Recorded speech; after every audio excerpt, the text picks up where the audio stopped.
The epic poem titled Hero in Battle deals with the conflict between Bilgamesh and Inanna, the Sumerian Ishtar, and Bilgamess' struggle against the heavenly bull. As such, it is the direct precursor to Tablet 6 of the Babylonian epic of Gilgamesh, although the beginnings of the two stories are vastly different. Judging by the number of surviving manuscripts, this poem was less popular than the tales of Akka and Huwawa, and its translation is hindered by challenges in preservation and understanding. Like the previous epics we have explored, in this original text, Gilgamesh is named Bilgamesh. The story begins with an introductory hymn praising Bilgamesh. Following this hymnic prologue, Bilgamesh navigates through the marshes surrounding the palace of Abzu and confronts Inanna and Ninegal, the mistress of the palace. Ninegal had previously ordered Bilgamesh to submit, to be shorn of his hair, and to undergo a ritual cleansing, but Bilgamesh rejected the demand. Armed with weapons, he chose to confront Inanna and Ninegal instead. Ninegal opposes Bilgamesh performing his secular duties and tells him, "Lord Bilgamesh, wild bull, I will not let you go. I will not let you go to pass judgment in the Inanna. I will not let you go to render verdicts in my sacred Gipar. In the god An's beloved Inanna, I will not let you go to judge. You shall be slain." Bilgamesh replies, "I will certainly not try to take Inanna's share in your Gipar. Ninegal, you shall not fulfill your design against my strength and courage." Having said this, he struck down Ninegal and turned to Inanna. "But Inanna, lady, do not block my way either. My wish is to hunt mountain bulls to fill the cattle pens. I wish to catch mountain sheep to fill the sheepfolds. I desire silver and carnelian." Queen Inanna snorted with anger.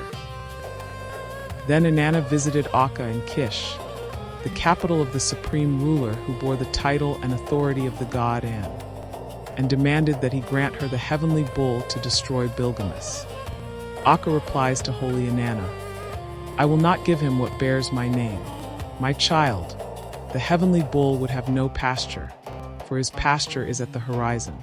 Virgin Inanna, the heavenly bull can only graze where the sun rises. Therefore, I cannot give you the heavenly bull." Holy Inanna replies to him, "I will wail, and my voice shall reach heaven and earth." Inanna let out a cry. Her voice was heard to heaven. Her voice was heard to earth. Her voice covered them like a woolen garment. It spread over them like a linen cloth. Akka was terrified by Inanna and delivered the heavenly bull. Like a human handler, the young Inanna grasped him by the lapis lazuli leash. Inanna brought forth the heavenly bull. In Uruk, the bull devoured the pastures and drank the river water in great gulps. With each gulp, he consumed a mile of the river, yet his thirst was not slaked. He devoured the pastures and laid the land bare. He broke the palm trees of Uruk, bending them to fit into his mouth. By his mere presence, the heavenly bull devastated Kulub. Bilgamesh lyre player, Gilgamesh, after witnessing the heavenly bull in the midst of destruction, enters the presence of his lord. Bilgamesh is feasting, and the news of the heavenly bull's devastation brought by his musician in no way deters him from his pleasure. However, once he finishes his meal, Bilgamesh prepares for battle. He arms himself and orders his mother and sister to offer sacrifices in the temple of the god Enki. He vows to dismember the heavenly bull and give its meat to the poor.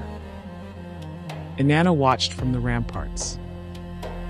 Bilgamesh's servant Enkidu stood close to the bull's head and spoke to Bilgamesh, taunting him.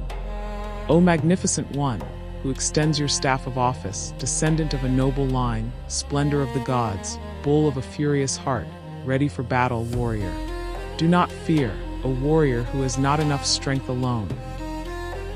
When Enkidu said this to Bilgamesh, the king struck the beast's skull himself with a 7-talent axe. The bull reared so high that it lost its balance. It scattered like rain. It spread like a harvest.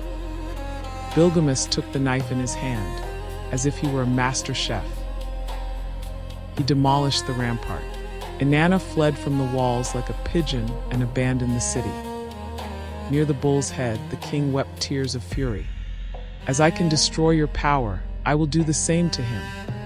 As he spoke, he delivered its hide to the streets, its entrails to the grand square, and the sons of widows of his city took their share of its meat in baskets. He entrusted the carcass to the butcher and, ironically, transformed its 2 horns into flasks so that Inanna could pour fine oil into them in the Anna temple.